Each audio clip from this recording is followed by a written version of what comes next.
नमस्कार दोस्तों, मैं राणा चंदन स्टडी अफेयर्स के यूट्यूब चैनल पे आप सभी का एक बार फिर से स्वागत करता हूं। दोस्तों, आज के वीडियो में हम लोग अक्टूबर 2023 की जो प्रतियोगिता दर्पण की मैगजीन है इसको कवर करेंगे। इस पूरे बुक के निचोड़ को हम लोग 90 एमसीक्यू के माध्यम से समझने का प्रयास करेंगे। और दोस्तों, एक बार अगर आप ये वीडियो देख लेते हैं तो इस बुक को पढ़ने की कोई ज़रूरत नहीं होगी। इस 90 एमसीक्यू के माध्यम से हम लोग प्रश्न उत्तर को तो सॉल्व करेंगे ही, साथ ही एक्सप्लेनेशन के माध्यम से, चार्ट के माध्यम से और इमेजेस के माध्यम से समझने का भी प्रयास करेंगे। जो भी इम्पोर्टेंट क्वेश्चन है उनको, जो भी इम्पोर्टेंट टॉपिक है उनको।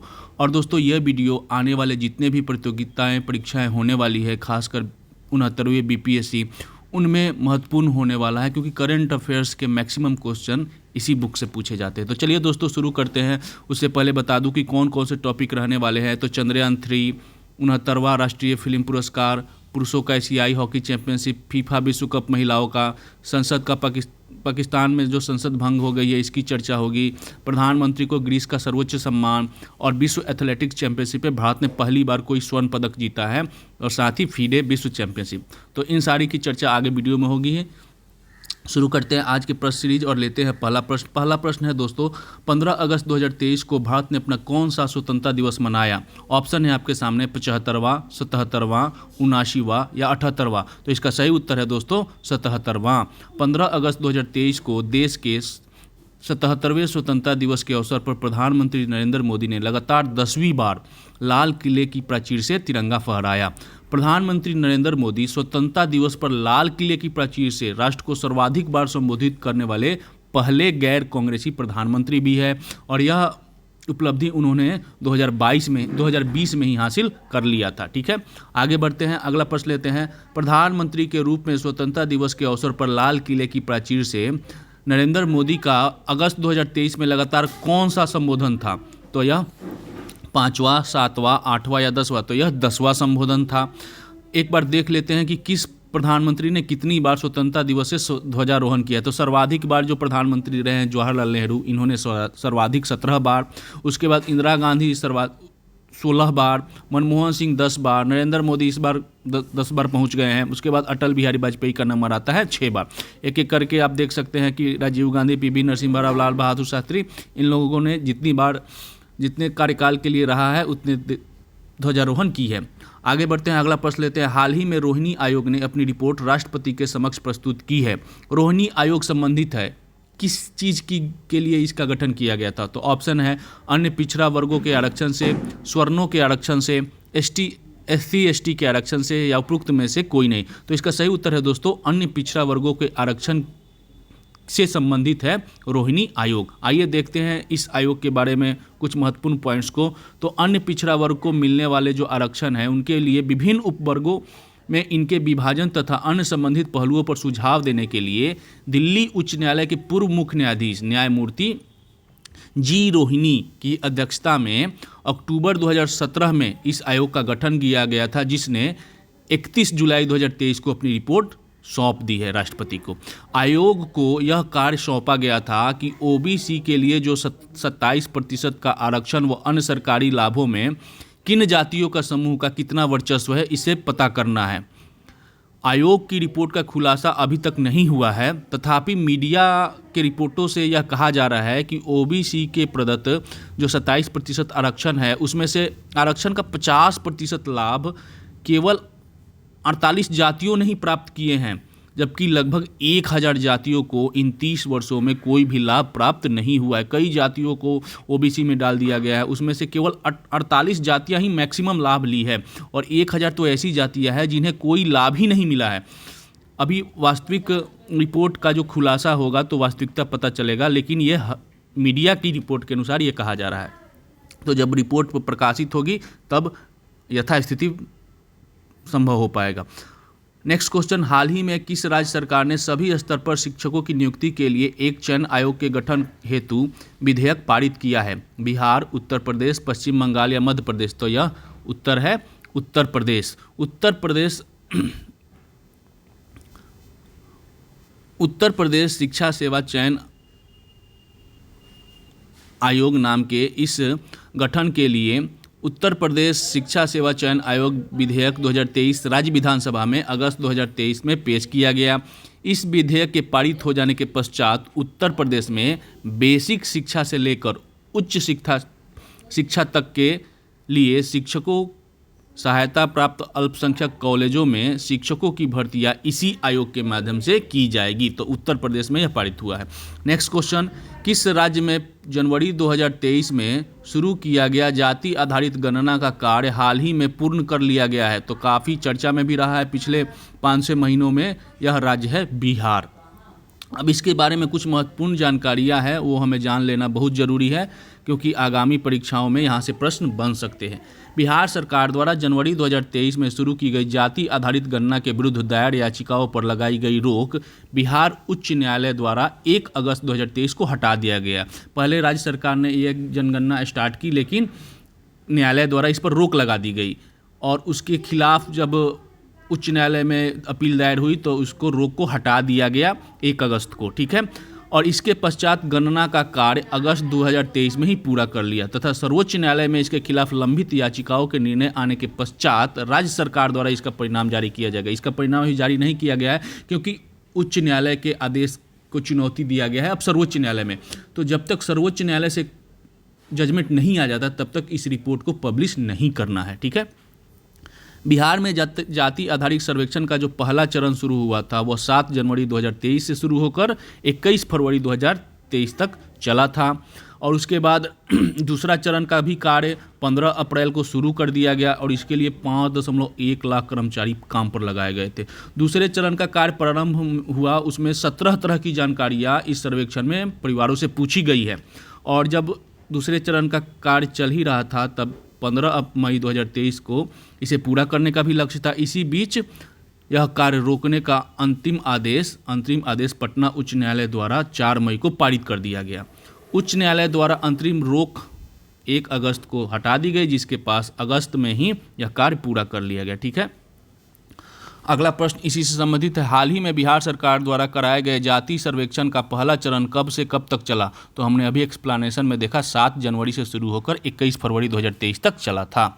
नेक्स्ट क्वेश्चन, बिहार में राज्य सरकार द्वारा कराए गए जाति आधारित सर्वेक्षण के तहत कितने तरह की जानकारियां प्रत्येक परिवारों से ली गई? तो अभी हमने एक्सप्लेनेशन में देखा कि 17 तरह की जानकारियां इसमें प्राप्त की गई है। Next question, make in India को बढ़ावा देने के लिए रक्षा मंत्रालय ने सार्वजनिक क्षेत्र के किस कंपनी के साथ नौसेना के लिए 5 फ्लीट सपोर्ट शिप के निर्माण के हेतु एक समझौता किया है? DRDO, हॉल, L&T या HSL? तो इसका सही उत्तर है दोस्तों HSL। HSL का पूरा नाम आपको मिलेगा Hindustan shipyard limited. Make in India को बढ़ावा देने के उद्देश्य से रक्षा मंत्रालय ने नौसेना के लिए 5 फ्लीट सपोर्ट शिप का निर्माण के लिए 25 अगस्त 2023 को एक सार्वजनिक क्षेत्र की कंपनी जो विशाखापत्तनम में स्थित है उसका नाम है हिंदुस्तान शिपयार्ड लिमिटेड, इसके साथ 19,000 करोड़ के एक अनुबंध पत्र पर हस्ताक्षर किया, ठीक है।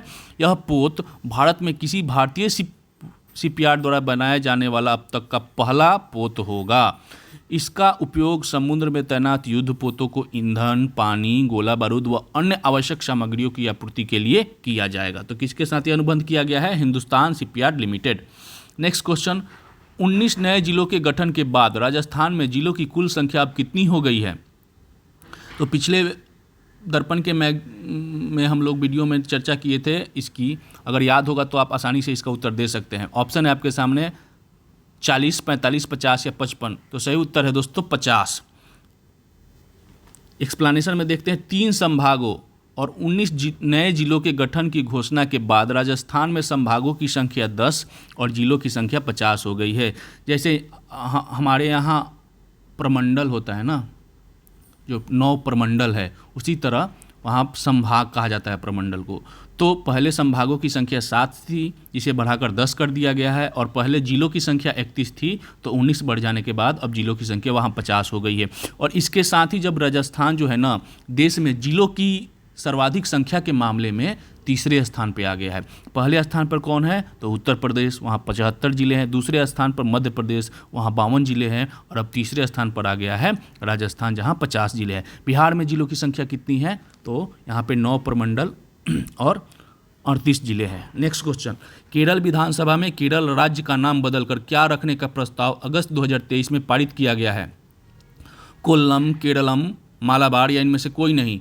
तो आप मैप में देख सकते हैं केरल का नक्शा, और सही उत्तर होगा दोस्तों केरलम। केरल विधानसभा ने एक प्रस्ताव 9 अगस्त 2023 को सर्वसम्मति से पारित किया, जिसमें संविधान में पहली अनुसूची के साथ साथ 8वीं अनुसूची में सभी भाषाओं में राज्य का नाम आधिकारिक रूप से केरलम करने का आग्रह केंद्र सरकार से किया है। बाकी का काम अब संसद के पास है। ठीक है।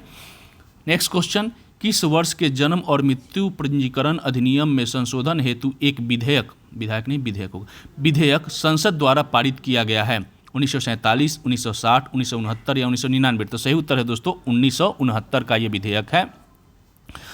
यहाँ एक्सप्लेनेशन में हम समझते हैं। जन्म एवं मृत्यु पंजीकरण संशोधन विधेयक अधिनियम 2023 को संसद के दोनों सदनों ने अगस्त 2023 में पारित कर दिया। इस संशोधन कानून के जरिए 1969 के जन्म और मृत्यु पंजीकरण अधिनियम 1969 में संशोधन कर जन्म मृत्यु पंजीकरण के लिए आधार को अनिवार्य बनाने का प्रावधान किया गया है। अब जन्म और मृत्यु के समय आधार अनिवार्य है। संशोधित अधिनियम के प्रभावित हो जाने से शैक्षणिक संस्थानों में प्रवेश, ड्राइविंग लाइसेंस, नियुक्तियां व मतदाता सूची में नाम लाने आदि मामलों में एक ही प्रमाण पत्र को प्रमाणित दस्तावेज के रूप में प्रस्तुत किया जाएगा। अब 50 दस्तावेज देने की जरूरत नहीं होगी। नेक्स्ट क्वेश्चन, हाल ही में केंद्र सरकार द्वारा संसद में पेश मुख्य चुनाव आयुक्त व अन्य चुनाव आयुक्त सेवा की नियुक्ति शर्तें व कार्यकाल विधेयक 2023 के अनुसार मुख्य चुनाव आयुक्त व अन्य चुनाव आयुक्तों की नियुक्ति कितने सदस्यीय पैनल द्वारा किया जाएगा? 1, 2, 3 या 4? तो सही उत्तर है दोस्तों 3। अब एक्सप्लेनेशन के माध्यम से इसे समझते हैं, क्योंकि पिछले दिनों इस पर काफ़ी विवाद भी रहा है। मुख्य चुनाव आयुक्त व अन्य चुनाव आयुक्तों की नियुक्ति, तो मुख्य चुनाव आयुक्त व अन्य चुनाव आयुक्तों की नियुक्ति को कार्यपालिका से मुक्त रखने के लिए मार्च 2023 में, कहानी मार्च 2023 से शुरू होती है। मार्च 2023 में सर्वोच्च न्यायालय की 5 सदस्यीय पीठ ने संवैधानिक प्रावधान न होने पर टिप्पणी करते हुए इसके लिए समुचित कानून संसद द्वारा बनाए जाने की बात कही गई थी, और तब तक के लिए, जब तक यह कानून नहीं बन जाता है, तब तक यह नियुक्तियां प्रधानमंत्री, लोकसभा में विपक्ष के नेता तथा देश के मुख्य न्यायाधीश की सदस्यता वाली 3 सदस्यीय अंतरिम समिति की सलाह पर राष्ट्रपति द्वारा किए जाने की सर्वोच्च न्यायालय की संवैधानिक पीठ ने सर्वसम्मति से फैसला दिया था। मतलब जब तक नया कानून बन नहीं जाता, तब तक ये 3 लोगों की समिति यह कार्य करेगी, जिसके बाद केंद्र सरकार द्वारा 10 अगस्त 2023 को संसद में प्रस्तुत मुख्य चुनाव आयुक्त व अन्य चुनाव आयुक्त सेवा की नियुक्ति शर्तें व कार्यकाल विधेयक 2023 संसद में पेश किया, जिसके अनुसार भविष्य में मुख्य चुनाव आयुक्त व अन्य चुनाव आयुक्तों का चयन जो संसद में पेश किया गया है, उसमें कहा गया है कि प्रधानमंत्री की अध्यक्षता वाले 3 सदस्यीय एक समिति द्वारा निर्णय लिया जाएगा। और इस 3 सदस्यीय समिति में कौन कौन रहेंगे?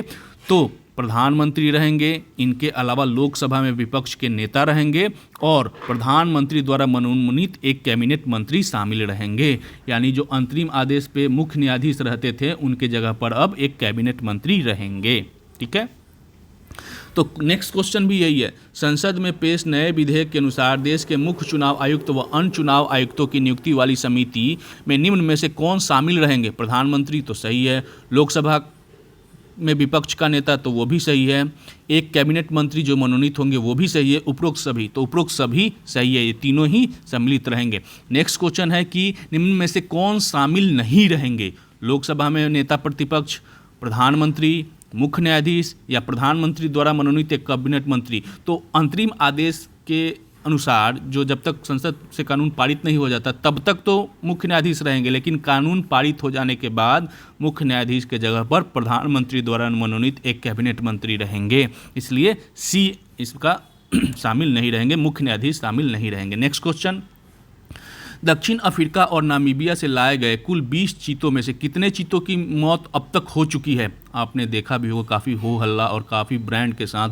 इन चीतों की अगवानी की गई थी और मध्य प्रदेश के कूनो नेशनल पार्क में रखा गया था। ऑप्शन है 4, 5, 6 या 7। तो सही उत्तर है दोस्तों 6। लाए गए 20 चीतों में से 6 की मृत्यु हो चुकी है। उसमें से एक चीते ने 4 शावक को जन्म दिया था। ठीक है, तो टोटल 24 हो गए। और उन 4 शावकों में से 3 शावकों की मृत्यु हो चुकी है, तो वर्तमान में केवल 14 चीते और 1 शावक, टोटल 15 ही वहाँ पे रह गए हैं। एक बार एक्सप्लेनेशन के माध्यम से समझते हैं।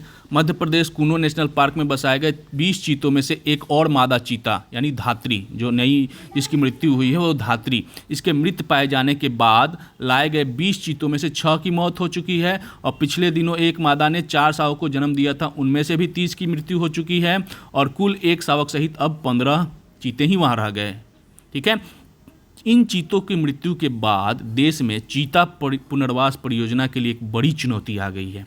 वैसे अगर कहा जाए तो देखा जा रहा है कि चीतों शायद आबो हवा में घुल मिल नहीं रही है, लेकिन अफ्रीका की बात कहें तो दक्षिण अफ्रीका में 1966 में चीता पुनर्वास परियोजना शुरू की गई थी तथा वहाँ की आबो हवा में समायोजित होने में चीतों को 26 वर्ष लग गए थे और इस दौरान 200 चीतों की मृत्यु हुई थी। तो पेशेंस रखना पड़ेगा। देश में चीता पुनर्वास परियोजना के तहत तीसरे चरण में दक्षिण अफ्रीका से 12 और चीते भारत लाए जाने की योजना है और इसके लिए राष्ट्रीय बाघ संरक्षण प्राधिकरण की दक्षिण अफ्रीका के वन अधिकारियों से बात चल रही है। अगर सब कुछ हो जाता है तो जनवरी 2024 में 12 और चीते दक्षिण अफ्रीका से लाए जाएंगे और इन्हें मध्य प्रदेश में ही कूनो नेशनल पार्क में नहीं रखा जाएगा, इन्हें मध्य प्रदेश के ही मंदसौर और नीमच जिलों के बीच सीमा पर जो स्थित है गांधी सागर अभयारण्य, वहाँ रखा जाएगा। और दोस्तों, पिछले वीडियो में मैंने बताया था कि दक्षिण अफ्रीका से जो कॉन्ट्रैक्ट हुआ है उसमें अगले 10 वर्षों तक प्रत्येक वर्ष 12 चीते भारत में लाए जाएंगे। तो उसी के तहत ये 12 चीते 2024 में आएंगे। पहले चरण में नामीबिया से 8 चीते आ गए, हो गया। उसके बाद दूसरे चरण में 2023 में दक्षिण अफ्रीका से 12 चीते आ चुके हैं और 2024 में भी 12 आएंगे। ऐसे 12 करके 10 वर्षों तक दक्षिण अफ्रीका से चीते लाए जाएंगे। नेक्स्ट क्वेश्चन, हाल ही में भारत और चीन के कोर कमांडर स्तर के किस दौर की वार्ता LAC के निकट भारतीय क्षेत्र चुशुल मोल्दो में संपन्न हुई है? तो यह 19वीं दौर की बैठक थी। नेक्स्ट क्वेश्चन, हाल ही में किसे पाकिस्तान का नया कार्यवाहक प्रधानमंत्री बनाया गया है? तो बनाया गया है अनवार उल हक को बनाया गया है। पाकिस्तान में नए संसदीय चुनावों के लिए 9 अगस्त 2023 को वहां की संसद को भंग करके सत्ता पक्ष और विपक्ष के नेता आपसी सहमति से बलूचिस्तान अवामी पार्टी का जो सीनेटर है अनवर उल हक काकर को संवैधानिक प्रावधानों के तहत कार्यवाहक प्रधानमंत्री चुना गया है। ठीक है, नेक्स्ट क्वेश्चन, पाकिस्तान के पूर्व प्रधानमंत्री इमरान खान को वहां की अदालत ने भ्रष्टाचार के मामले में दोषी करार देते हुए कितने वर्ष के कारावास की सजा सुनाई है? 2 वर्ष, 3 वर्ष, 4 वर्ष या 5 वर्ष? तो 3 वर्ष के कारावास की सजा सुनाई गई है। इस्लामाबाद की जिला एवं सत्र अदालत ने तोशखाना भ्रष्टाचार, दोस्तों ये पॉइंट याद रखिएगा, तोशखाना भ्रष्टाचार मामले में दोषी करार देते हुए पाकिस्तान तहरीके इंसाफ पार्टी, जिसे PTI भी कहा जाता है, के नाम के इमरान खान को 3 वर्ष के कारावास की सजा सुनाई गई है, जिसके चलते अगले 5 वर्ष तक वह चुनाव नहीं लड़ पाएंगे। और यह सजा ही इसलिए दिया गया था कि आगामी जो लोकसभा के चुनाव होने वाले, जो वहाँ संसदीय चुनाव होने वाले हैं, उसमें ये न भाग ले और वहाँ 3 माह के भीतर अगले संसदीय चुनाव होने भी वाले हैं। नेक्स्ट क्वेश्चन, हाल ही में पाकिस्तान व चीन की 1 दशक पुरानी CPEC यानी चीन Pakistan China Pakistan economic corridor परियोजना के तहत कितने नए समझौतों पर हस्ताक्षर हुए हैं? तो नए 6 समझौतों पर हस्ताक्षर दोनों देशों के बीच हुए हैं। आपको पता है कि यह वन बेल्ट योजना के तहत ये CPEC भी है और भारत इसका विरोध करता रहा है क्योंकि पाक अधिकृत कश्मीर से यह रास्ता गुजर रहा है। नेक्स्ट क्वेश्चन, किस देश के सैन्य शासक ने देश में फरवरी 2021 से लागू आपातकाल में 6 माह की वृद्धि पुनः जुलाई 2023 में कर दी है? तो पाकिस्तान, म्यांमार, तुर्की, अफगानिस्तान। तो इन सब में सैन्य चल रहा है तख्तापलट म्यांमार में और वहाँ की जो सैन्य शासक है वहाँ यह चौथा असर है जब आपातकाल में वृद्धि वहाँ की गई है। नेक्स्ट क्वेश्चन, ब्रिक्स का 15वां शिखर सम्मेलन हाल ही में कहाँ संपन्न हुआ? Cape Town, Johannesburg, Rio de Janeiro या नई दिल्ली? तो इसका सही उत्तर है दोस्तों दक्षिण अफ्रीका के जोहान्सबर्ग में ब्रिक्स का 15वां शिखर सम्मेलन हाल ही में संपन्न हुआ। और ब्रिक्स अभी तक 5 देशों का समूह था, जिसे 5 देश कौन कौन से थे? ब्राज़ील, रसिया, भारत, चीन व दक्षिण अफ्रीका। इनके नामों के पहले अक्षर से ही इस संगठन का नाम दिया गया था BRICS. B for Brazil, R for Russia, I for India, C for China, S for South Africa. ठीक है, और इसका 15वां शिखर सम्मेलन 22 से 24 अगस्त को दक्षिण अफ्रीका के जोहान्सबर्ग में संपन्न हुआ।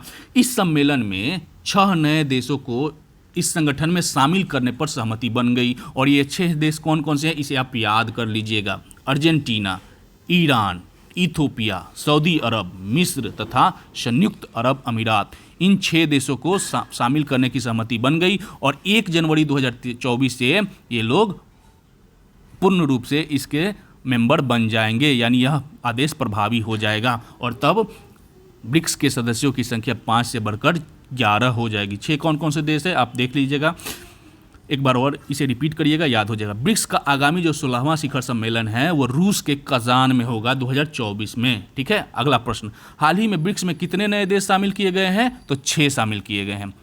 हाल ही में ब्रिक्स का आगामी 16वां शिखर सम्मेलन कहाँ प्रस्तावित है? तो एक्सप्लेनेशन में हमने पढ़ा रूस के कजान में। और 15वां कहाँ हुआ? तो दक्षिण अफ्रीका के जोहान्सबर्ग में। नेक्स्ट क्वेश्चन, हाल ही में किस देश ने अपने सर्वोच्च नागरिक सम्मान the grand cross of the order of honour से प्रधानमंत्री नरेंद्र मोदी को सम्मानित किया है? तो यह सम्मान दिया है ग्रीस ने। ब्रिक्स सम्मेलन के बाद भारत के प्रधानमंत्री डायरेक्ट कहाँ चले गए? ग्रीस चले गए और वहाँ एथेंस काफ़ी ऐतिहासिक नाम है। एथेंस में वहाँ की जो राष्ट्रपति है कैटरीना सक्कारालापुल्लू ने अपने देश के सर्वोच्च नागरिक सम्मान the grand cross of the order of honour से उन्हें सम्मानित किया। यह सम्मान किसे दिया जाता है?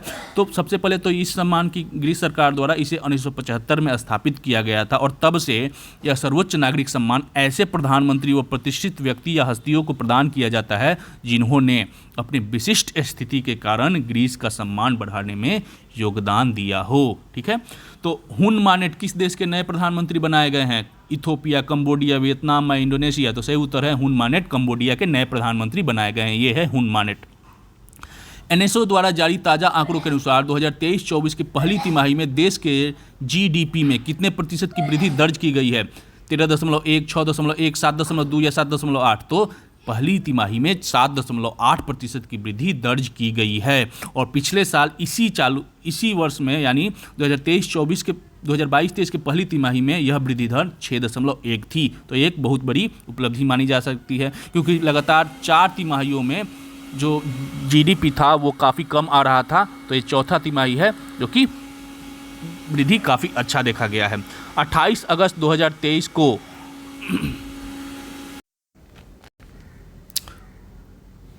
प्रधानमंत्री जनधन योजना के कितने वर्ष पूर्ण होने पर वित्त मंत्रालय ने इस संबंध में एक रिपोर्ट प्रकाशित की है? 5, 7, 9 या 10? तो 9 वर्ष पूर्ण होने के अवसर पर एक वित्त मंत्रालय ने रिपोर्ट प्रकाशित की है। इस रिपोर्ट को हम लोग देखते हैं, यहाँ से प्रश्न बनते हैं। प्रधानमंत्री जनधन योजना की शुरुआत 8 अगस्त 2014 को की गई थी। इन 9 वर्षों में इस मिशन की प्रगति के संबंध में एक रिपोर्ट वित्त मंत्रालय द्वारा 18 अगस्त 2023 को जारी की गई, जिसमें बताया गया है कि किन किन टॉपिक पर बात चल रही है। तो 9 अगस्त 2023 तक इस योजना के तहत खोले गए किन खातों की? तो जनधन खातों की संख्या 50.01 करोड़ हो गई है। यानी अब तक 50 करोड़ जनधन खाते खोले गए हैं और इनमें 67% ग्रामीण और अर्ध शहरी क्षेत्रों में तथा 33% शहरी क्षेत्रों में खोले गए हैं। इन खातों में जो टोटल खाते उसमें 56% खाते महिलाओं की है। और वित्त मंत्रालय की रिपोर्ट में यह भी कहा गया है कि जमा राशि 2.03 लाख करोड़ रुपए से भी अधिक है। तो इस अनुसार प्रत्येक खाते का औसत बैलेंस 4076 रुपया है। ठीक है, वित्त मंत्रालय के अनुसार अगस्त 2023 में 50 करोड़ रुपया प्रधानमंत्री जनधन योजना खाते में 5.5 करोड़ से अधिक बैंक खातों को प्रत्यक्ष लाभ हस्तांतरण यानी डीपीटी का लाभ मिल रहा है। उल्लेखनीय है कि प्रधानमंत्री जनधन योजना के तहत खाते में न्यूनतम बैलेंस की कोई आवश्यकता नहीं है, यानी आप जीरो बैलेंस भी से खोल सकते हैं, कोई शुल्क नहीं लगेगा। तथा खाता धारकों को 2 लाख के दुर्घटना बीमा वाला निःशुल्क रुपये कार्ड 1000 रुपये तक की ओवरड्राफ्ट की सुविधा के साथ प्रदान किया गया है। तो वित्त मंत्रालय ने कहा है कि देश की वित्तीय परिवेश को बदलने में यह योजना सफल रही है। नेक्स्ट क्वेश्चन, वित्त मंत्रालय द्वारा जारी रिपोर्ट के अनुसार प्रधानमंत्री जनधन योजना के तहत खोले गए खातों की कुल संख्या अगस्त 2023 तक कितनी थी? तो 50 करोड़ थी, 50.01 करोड़। नेक्स्ट क्वेश्चन, वित्त मंत्रालय द्वारा जारी ताज़ा रिपोर्ट के अनुसार प्रधानमंत्री जनधन योजना के तहत खोले गए खातों में बैलेंस कितना था? प्रत्येक खातों में औसत बैलेंस कितना था? तो प्रत्येक खातों में औसत बैलेंस 4076 रुपया है। नेक्स्ट क्वेश्चन, हाल ही में केंद्र सरकार ने मेक इन इंडिया को बढ़ावा देने के लिए लैपटॉप, टैबलेट, सर्वर के आयात पर प्रतिबंध की घोषणा की है। यह प्रतिबंध कब से प्रभावी होगा? तो यह प्रतिबंध 1 अक्टूबर से प्रभावी हो जाएगा। नेक्स्ट क्वेश्चन, वर्ष 2023 की फॉर्चून ग्लोबल 500 कंपनियों की सूची में भारत की कितनी कंपनियों को स्थान मिला है? 5, 7, 8 या 11? तो इस बार भारत की 8 कंपनियों को शामिल किया गया है। अमेरिका की वाणिज्यिक पत्रिका प्रत्येक वर्ष विश्व की 500 बड़ी कंपनियों की एक सूची जारी करती है। तो इस वर्ष यह सूची 2 अगस्त को जारी की, जिसमें सर्वाधिक कंपनियां किस देश की है? तो भारत की तो 8 है, लेकिन सर्वाधिक 142, 500 में 142 कंपनियां चीन की है। यह डिफरेंस है हमारे देश और चीन में। दूसरे स्थान पर अमेरिका की है, उसकी 136 कंपनियां हैं। पिछले वर्ष भारत की 9 कंपनियां थी, इस बार भारत की 8 ही कंपनियां हैं। पिछले वर्ष की तरह इस वर्ष भी फॉर्चून ग्लोबल 500 में शीर्ष पे जो कंपनी का नाम है वो है अमेरिका का वॉलमार्ट। अमेरिका की वॉलमार्ट शीर्ष पे है। यहाँ पे हम लोग देख लेते हैं कि कौन सी कंपनी का स्थान क्या है। तो अमेरिका का वॉलमार्ट पहले स्थान पर है, सऊदी की अरामको जो कंपनी है जो तेल से संबंधित है वो दूसरे स्थान पर है, और स्टेट ग्रिड जो चीन की कंपनी है वो तीसरे स्थान पर है। भारत की जो 8 कंपनियां हैं उनमें रिलायंस इंडस्ट्रीज पहले स्थान पर है भारत में, जबकि वर्ल्ड रैंकिंग इसकी 88 है। इंडियन ऑयल 99 रैंक पे है, LIC 107 पे, ONGC 158 पे, भारत पेट्रोलियम 233, भारतीय स्टेट बैंक 235, टाटा मोटर्स 357 और राजेश एक्सपोर्ट 353। ये 8 कंपनियां हैं। नेक्स्ट, अब किस देश की कंपनी की सूची कितनी है? तो चीन की 142 कंपनी है, अमेरिका की 136, जापान की 41, जर्मनी की 30 और फ्रांस की 8 और फ्रांस की 23 और भारत की 8 कंपनियां। नेक्स्ट क्वेश्चन इसी से संबंधित है। फॉर्चून ग्लोबल 500 कंपनियों की वर्ष 2023 की सूची में किस देश की सर्वाधिक कंपनियां शामिल की गई है? तो अभी हमने चार्ट में देखा, चीन की 142 और दूसरे स्थान पर है अमेरिका की 136।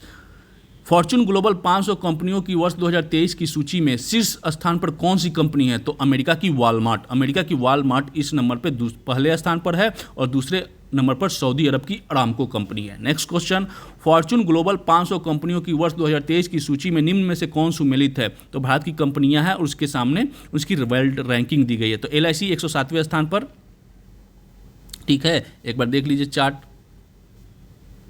LIC 107वें स्थान पर, याद हो जाएगा आपको। LIC 107, Reliance industries 88, Indian oil 94 और ONGC 158। तो ये चारों ही सही है, उपरोक्त सभी सही है। नेक्स्ट, हाल ही में किस नवरत्न कंपनी को महारत्न कंपनी का दर्जा प्रदान किया गया है? देखिए, पहले तो आपको बता दें, एक होती है मिनी रत्न कंपनी, उससे जब प्रमोट होती है तो वह हो जाती है नवरत्न कंपनी, और जब नवरत्न कंपनी को प्रमोशन मिलता है तो वो हो जाती है महारत्न कंपनी। तो इसी प्रकार जो नवरत्न कंपनी थी उसे प्रमोट करके महारत्न कंपनी का दर्जा दे दिया गया है। तो वो कौन सी कंपनी है? हॉल, नाल्को, OIC या MTNL? तो सही उत्तर है दोस्तों ऑप्शन सी, OIC। एक बार देखते हैं, वित्त मंत्रालय ने सार्वजनिक क्षेत्र की 2 तेल कंपनियों का प्रणयन यानी प्रमोशन अगस्त 2023 में किया है, और इसके तहत ऑयल इंडिया लिमिटेड OIC को महारत्न कंपनी का दर्जा प्रदान किया गया है। यह पहले से नवरत्न में थी, अब ये महारत्न हो गई है। और जबकि ONGC विदेश को नवरत्न कंपनी का दर्जा दिया गया है। ONGC विदेश पहले मिनी रत्न थी, उसको प्रमोशन करके अब नवरत्न का कंपनी का दर्जा दे दिया गया है। और ऑयल इंडिया लिमिटेड पहले नवरत्न कंपनी थी, अब उसे महारत्न कंपनी बना दिया गया। और इसके बाद अब देश में महारत्न और नवरत्न कंपनियों की संख्या 13 हो गई है। यानी नवरत्न कंपनियों की संख्या 13 और महारत्न कंपनियों की संख्या 13, जिसकी सूची आप यहाँ पे देख सकते हैं। ठीक है, ऑयल इंडिया लिमिटेड 13वां महारत्न कंपनी और ONGC विदेश 13वां नवरत्न कंपनी। ये 13 महारत्न कंपनियों की सूची है और ये नवरत्न कंपनी की सूची है। ठीक है, आगे बढ़ते हैं, अगला प्रश्न लेते हैं। हाल ही में किस मिनी रत्न कंपनी को नवरत्न कंपनी का दर्जा प्रदान किया गया है? तो ONGC विदेश। हाल ही में चुनाव आयोग ने किस क्रिकेटर को मतदाता जागरूकता हेतु राष्ट्रीय आइकन नियुक्त किया है? विराट कोहली, रोहित शर्मा, सचिन तेंदुलकर, सूर्य कुमार यादव। तो आप इमेज में ही देख सकते हैं कि चुनाव आयोग ने सचिन तेंदुलकर को मतदाता जागरूकता हेतु राष्ट्रीय आइकन नियुक्त किया है। और इससे पहले महेंद्र सिंह धोनी, आमिर खान, मैरी कॉम आदि जैसे आइकन को भी चुनाव आयोग ने नियुक्त किया था। पिछले वर्ष बिहार के जो प्रसिद्ध अभिनेता है पंकज त्रिपाठी को भी चुनाव आयोग ने राष्ट्रीय आइकन नियुक्त किया था, इस बार सचिन तेंदुलकर को। अब हम लोग देख लेते हैं कि इस महीने में जो महत्वपूर्ण नियुक्तियां हुई है वो क्या है। तो मतदाता जागरूकता हेतु राष्ट्रीय आइकॉन सचिन तेंदुलकर। राजस्थान कर्मचारी चयन बोर्ड का अध्यक्ष किन्हें बनाया गया है, तो आलोक राज को। राष्ट्रीय हरित न्यायाधिकरण के नए अध्यक्ष कौन होंगे, तो हरिप्रसाद शर्मा। नहीं, थोड़ा सा यहाँ पे गलत हो गया है, बाकी आगे हम लोग क्लियर कर लेंगे। हाल ही में किसे राजस्थान कर्मचारी चयन बोर्ड का अध्यक्ष नियुक्त किया गया है, तो यह है आलोक राज। प्रकाश श्रीवास्तव होंगे, यहाँ पे ना प्रकाश श्रीवास्तव होगा दोस्तों, हरिप्रसाद नहीं है, प्रकाश श्रीवास्तव है। ठीक है, आगे हम लोग एक एक करके इसे क्लियर करेंगे।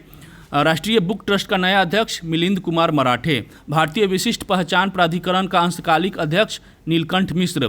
पावर फाइनेंस कॉरपोरेशन का नया चेयरपर्सन परविंद चोपड़ा। और रेलवे बोर्ड की प्रथम महिला सह सीईओ जया वर्मा सिन्हा को बनाया गया है। एक एक करके इसे हम लोग ऑप्शन के माध्यम से देखते हैं। हाल ही में किसे राजस्थान कर्मचारी चयन बोर्ड का नया अध्यक्ष नियुक्त किया गया है, तो आलोक राज को नियुक्त किया गया है। नेक्स्ट क्वेश्चन है, निम्नलिखित में से किसे राष्ट्रीय हरित न्यायाधिकरण के नए अध्यक्ष के रूप में नियुक्त किया गया है, तो प्रकाश श्रीवास्तव।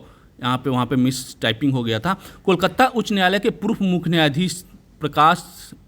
न्यायाधीश न्यायमूर्ति प्रकाश श्रीवास्तव राष्ट्रीय हरित न्यायाधिकरण एनजीटी नेशनल ग्रीन ट्रिब्यूनल के नए अध्यक्ष अगस्त 2023 में नियुक्त हुए हैं। और इससे पहले कौन थे, तो आदर्श कुमार गोयल। उनके स्थान पर इन्हें एनजीटी का नया अध्यक्ष नियुक्त किया गया है, प्रकाश श्रीवास्तव। अगला प्रश्न, हाल ही में किसे राष्ट्रीय बुक ट्रस्ट का नया अध्यक्ष बनाया गया है, तो राष्ट्रीय बुक ट्रस्ट का नया अध्यक्ष बनाया गया है मिलिंद सुधाकर मराठे। मराठे 2019 के आबू धाबी अंतर्राष्ट्रीय पुस्तक महोत्सव व पेरिस पुस्तक महोत्सव 2022 में भारतीय शिष्टमंडल का प्रधान भी रह चुके हैं। हाल ही में किसे भारतीय विशिष्ट पहचान प्राधिकरण का अंशकालिक अध्यक्ष नियुक्त किया गया है, तो नीलकंठ मिश्र को भारतीय विशिष्ट पहचान प्राधिकरण का अंशकालिक अध्यक्ष नियुक्त किया गया है। एक्सिस बैंक के मुख्य अर्थशास्त्री व एक्सिस कैपिटल के वैश्विक अनुसंधान प्रमुख श्री नीलकंठ मिश्र की नियुक्ति अगस्त 2023 में की गई है। इस पद पर उनकी यह नियुक्ति 3 वर्ष के लिए या 65 वर्ष, जो भी पहले पूरी हो जाए उस तक रहेंगे। और नवंबर 2022 के अंत तक एक डाटा आपको बता दूं कि देश में आधार कितने इशू किए जा चुके हैं, तो 135.107 करोड़ आधार अभी तक इशू किए जा चुके हैं। Next question, power finance corporation का नया चेयरपर्सन किसे नियुक्त किया गया है, तो यह है परमिंदर चोपड़ा। नेक्स्ट क्वेश्चन, हाल ही में रेलवे बोर्ड की पहली महिला अध्यक्ष सह सीईओ किसे बनाया गया है, तो अभी हम लोगों ने लिस्ट में देखा था जया वर्मा सिन्हा। 35 वर्षों से अधिक समय तक रेलवे में सेवारत रही जया वर्मा सिन्हा रेलवे बोर्ड की नई अध्यक्ष सह मुख्य कार्यकारी अधिकारी सितंबर 2023 में नियुक्त की गई है। और इस पद पर इन्होंने अनिल कुमार लोहाटी का स्थान लिया है। पहले अनिल कुमार लोहाटी थे रेलवे बोर्ड के अध्यक्ष, अब जया वर्मा सिन्हा हो गई है। पिक्चर में आप इनकी तस्वीर देख सकते हैं।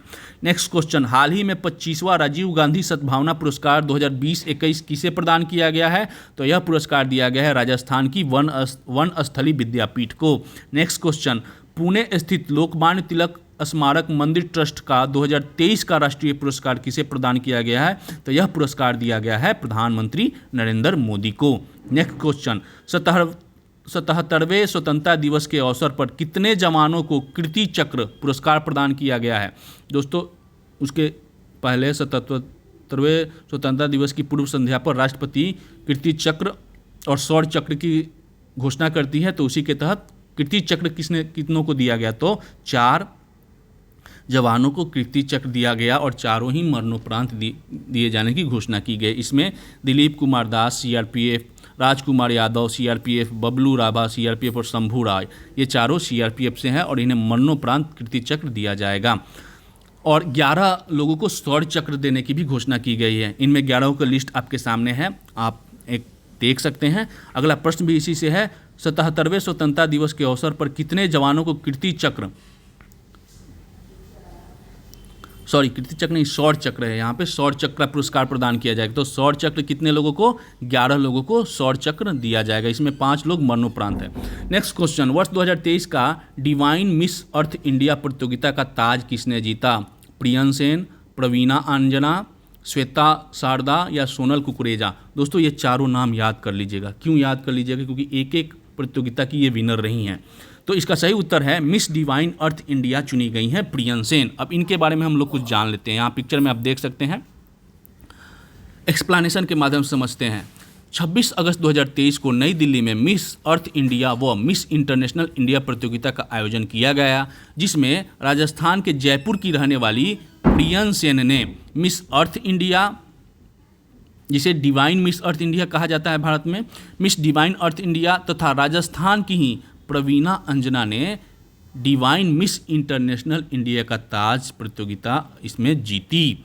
और जयपुर की जो 20 वर्षीय प्रियन सेन है, अब यह वियतनाम में 16 दिसंबर 2023 को होने वाले मिस अर्थ 2023 प्रतियोगिता में भारत का प्रतिनिधित्व करेंगी। तो वहीं 24 वर्षीय प्रवीणा अंजना 26 अक्टूबर 2023 को जापान के टोक्यो में होने वाले 61वें मिस इंटरनेशनल 2023 प्रतियोगिता में भारत का प्रतिनिधित्व करेंगी, यानी भारत की तरफ से ये चुनी गई हैं।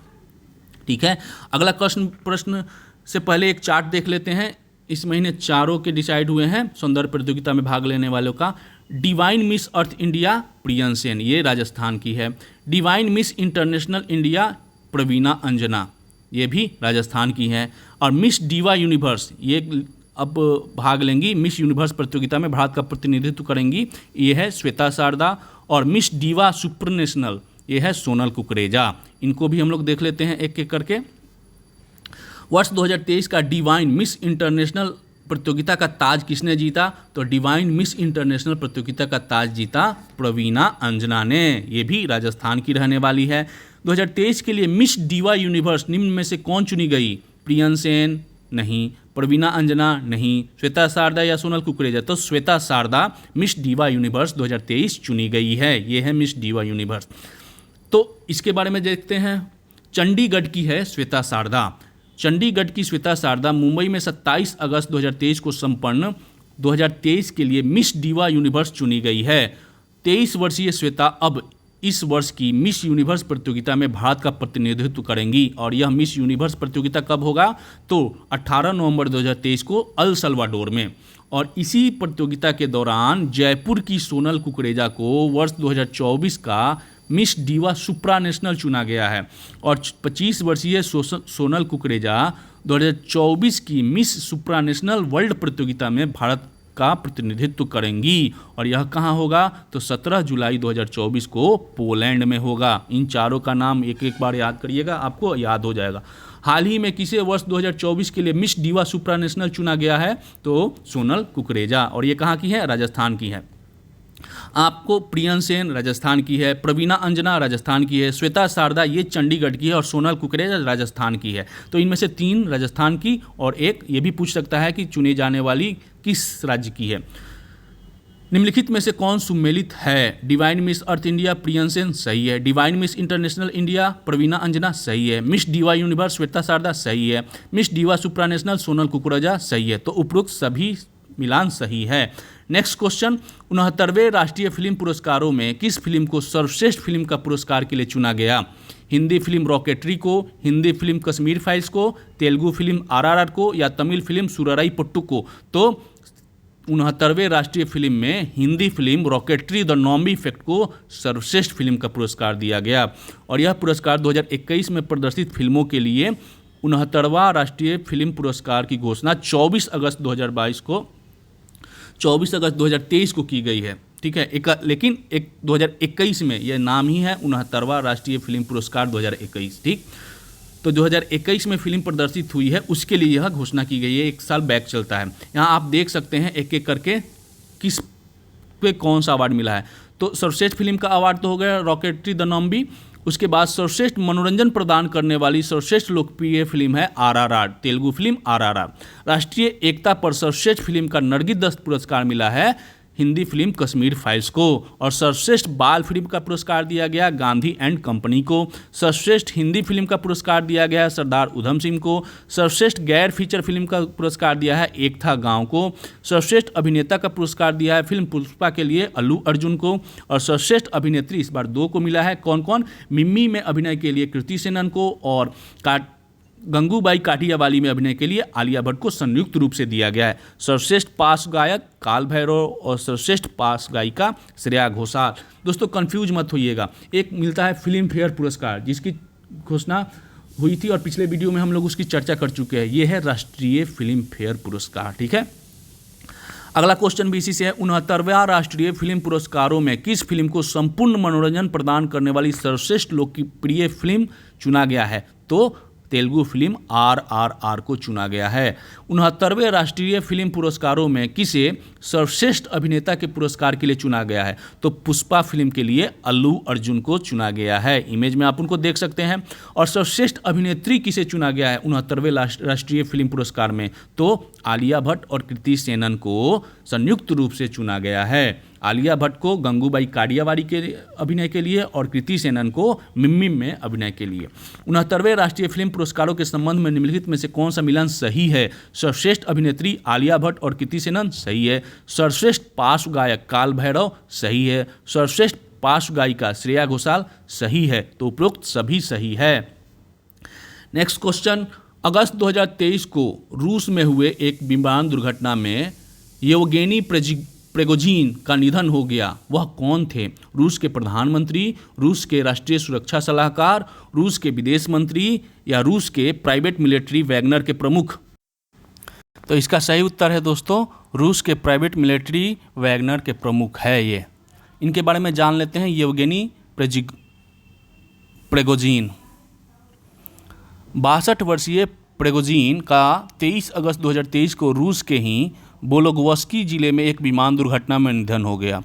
पूर्व वर्षों में रूसी राष्ट्रपति व्लादिमीर पुतिन के घनिष्ठ समर्थक एवं विश्वास पात्र रहे येवगेनी प्रिगोजिन एक प्राइवेट मिलिट्री कंपनी वैगनर के प्रमुख थे। यूक्रेन के विरुद्ध जो चल रही है इस युद्ध में रूस को बढ़त में वैगनर का बहुत ही बड़ा योगदान है। लेकिन बाद में राष्ट्रपति पुतिन के साथ मतभेद हो जाने पर जून 2023 में वैगनर समूह ने पुतिन के विरुद्ध ही विद्रोह कर दिया था और एक बार तो सेना लेके मॉस्को की तरफ चल दी थी। लेकिन बाद में बेलारूस के समझौते के बाद, मध्यस्थता के बाद यह शांत हो गया और प्रिगोजिन को बेलारूस निर्वासित कर दिया गया।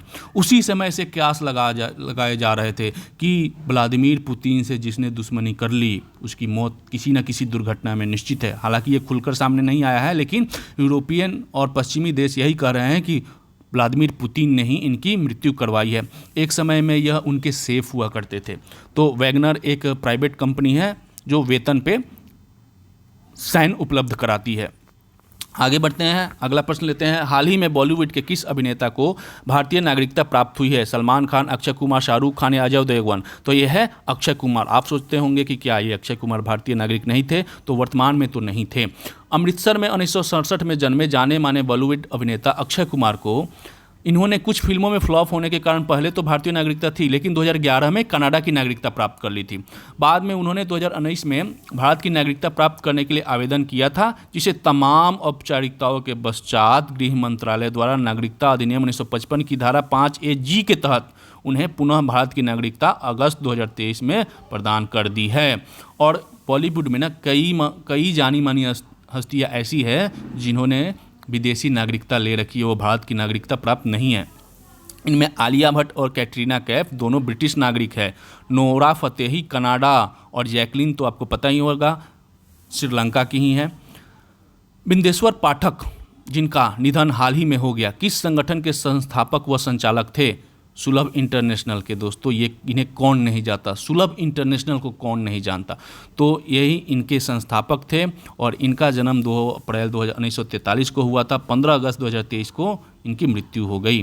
बिहार के वैशाली जिले में जन्मे बिंदेश्वर पाठक ने अपना पूरा जीवन स्वच्छता अभियान को समर्पित कर दिया। 1970 के दशक में सुलभ इंटरनेशनल की नींव उन्होंने रखी थी। पद्म भूषण सहित अनेक राष्ट्रीय व अंतर्राष्ट्रीय पुरस्कारों से सम्मानित बिंदेश्वर पाठक को मिस्टर सैनिटेशन व the toilet man of India के नाम से भी जाना जाता था। नेक्स्ट क्वेश्चन, हाल ही में बिंदेश्वर पाठक का निधन हो गया, उनका संबंध बिहार के किस जिले से था? तो वैशाली से था, वैशाली से थे वे। वर्ष 2023 में अर्थ ओवरशूट डे किस तिथि को मनाया गया? तो यह मनाया गया 2 अगस्त को। अब अर्थ ओवरशूट डे होता क्या है? तो अर्थ ओवरशूट डे से तात्पर्य किसी कैलेंडर वर्ष में उस तिथि से है जिस दिन मानव ने उस वर्ष के लिए उपलब्ध प्राकृतिक संसाधनों का उपभोग या उपयोग कर लिया है। यह एक अनुमान लगाया जाता है कि जितने भी उनको साल भर में खर्च करना था उसने इस तारीख को ही खर्च कर लिया। वर्ष 2023 में यह दिन 2 अगस्त को मनाया गया, जबकि पिछले वर्ष यह 28 जुलाई था। अगला प्रश्न, प्रति वर्ष किस तिथि को राष्ट्रीय अंतरिक्ष दिवस मनाया जाएगा? यह हॉट टॉपिक है, इसे सबको याद भी होना चाहिए। इसका सही उत्तर भी है दोस्तों 23 अगस्त। भारत के चंद्रयान 3 की चंद्रमा की दक्षिणी ध्रुव पर सफल लैंडिंग 23 अगस्त 2023 को हुई थी। इसी उपलक्ष्य में प्रधानमंत्री ने घोषणा की है कि अब से प्रत्येक वर्ष 23 अगस्त को राष्ट्रीय अंतरिक्ष दिवस के रूप में मनाया जाएगा। दोस्तों बता दूं कि जो चंद्रयान 3 से संबंधित कुछ कंटेंट थे इस मैगजीन में, उसके लिए मैंने एक अलग छोटा सा वीडियो बनाया है, उसको मैं अपलोड करूंगा। वो काफ़ी इंटरेस्टिंग होने वाला है। चंद्रयान 3 की सारी डिटेल उसमें रहेगी, तो एक छोटी सी क्लिप में वो अलग से वीडियो आएगी, ठीक है। नेक्स्ट क्वेश्चन, साहित्य एवं संस्कृति के क्षेत्र में 2 महोत्सवों उन्मेषण व उत्कर्ष का आयोजन हाल ही में मध्य प्रदेश के किस शहर में संपन्न हुआ? तो इंदौर, ग्वालियर, भोपाल या इनमें से कोई नहीं, तो मध्य प्रदेश के भोपाल में हुआ। सेमिकॉन इंडिया 2023 सम्मेलन का आयोजन हाल ही में कहाँ संपन्न हुआ?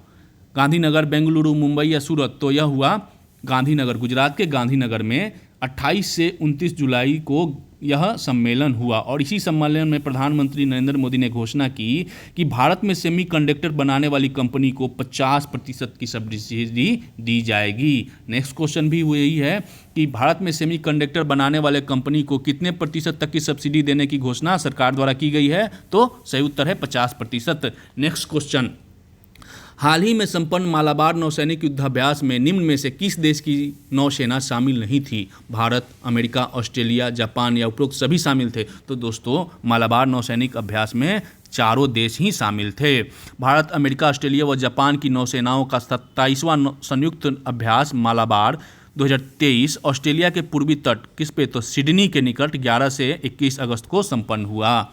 तो इसमें कौन कौन से देश? भारत, अमेरिका, ऑस्ट्रेलिया और जापान भाग लेते हैं। इसे आप क्वाड सैन्य अभ्यास भी कह सकते हैं।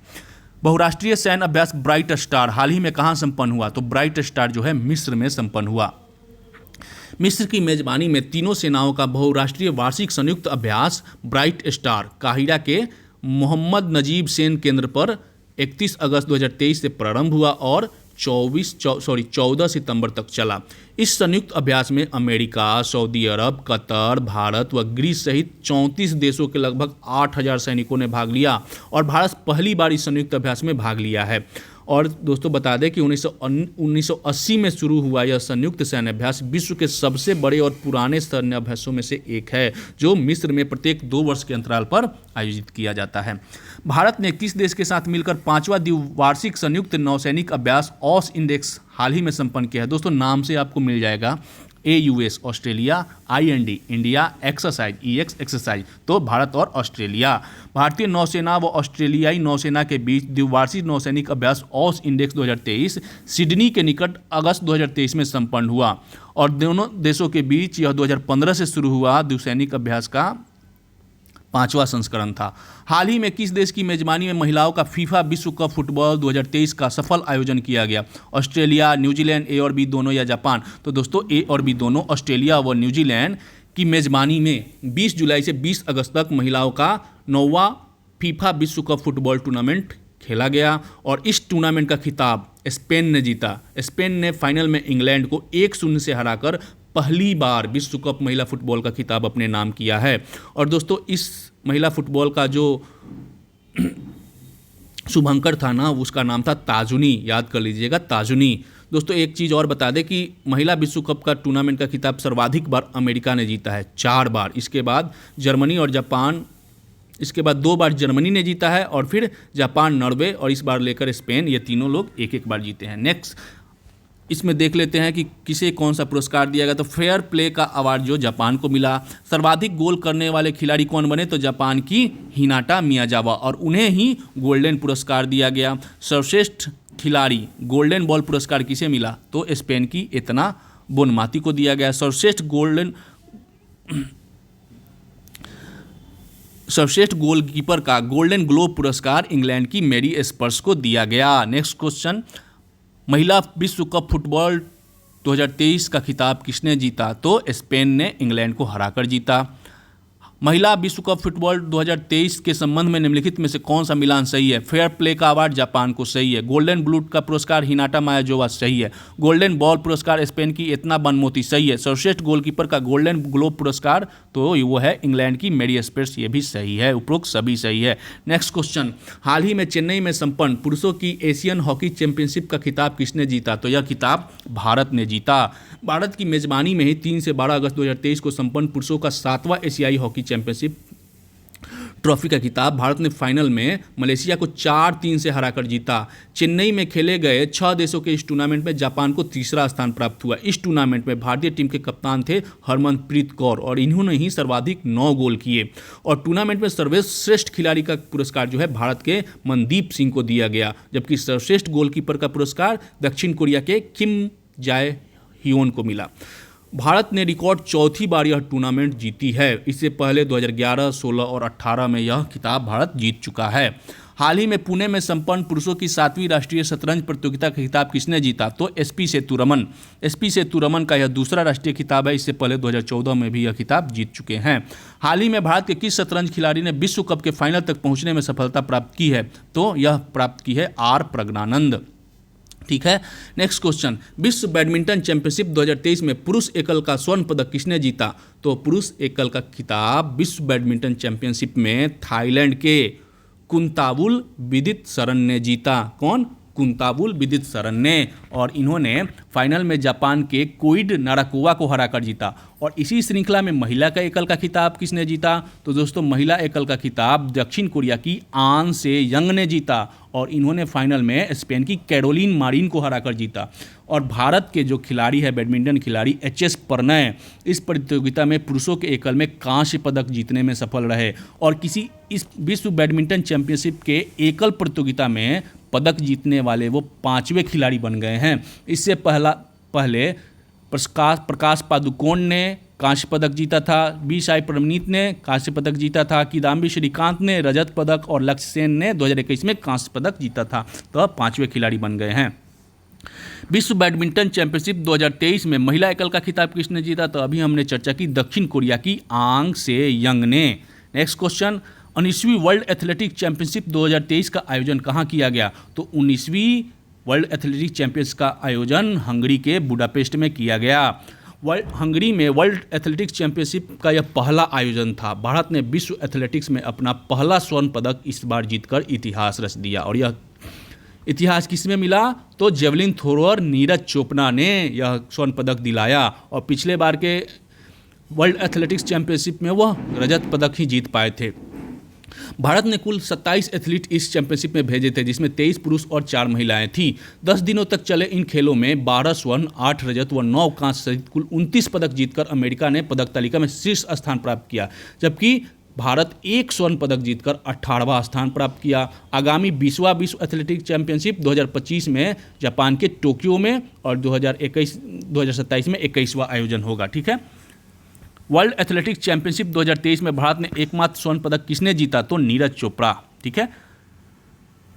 28 जुलाई से 8 अगस्त 2023 के बीच वर्ल्ड यूनिवर्सिटी गेम्स 2021 का आयोजन कहाँ किया गया? दोस्तों कोरोना के कारण 2021 में ही होना था, लेकिन यह डिले हो गया और 2023 में हुआ और यह चीन के चेंगडू शहर में हुआ।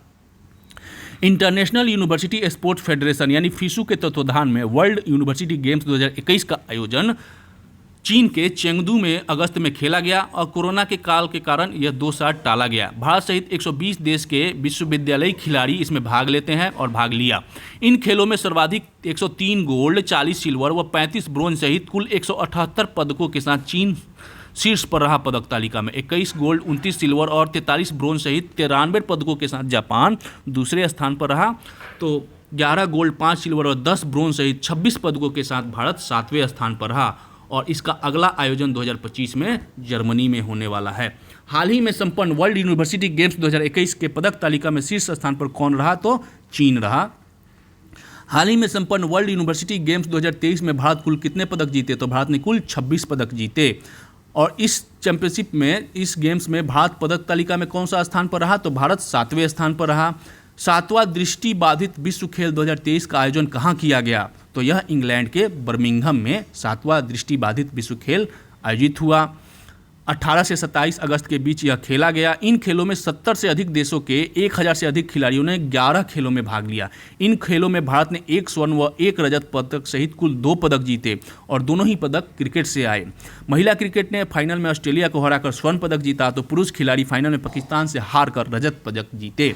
नेक्स्ट क्वेश्चन, 7वां दृष्टि बाधित विश्व खेल 2023 में भारत ने कुल कितने पदक जीते? तो 2 पदक जीते, 1 स्वर्ण और 1 रजत।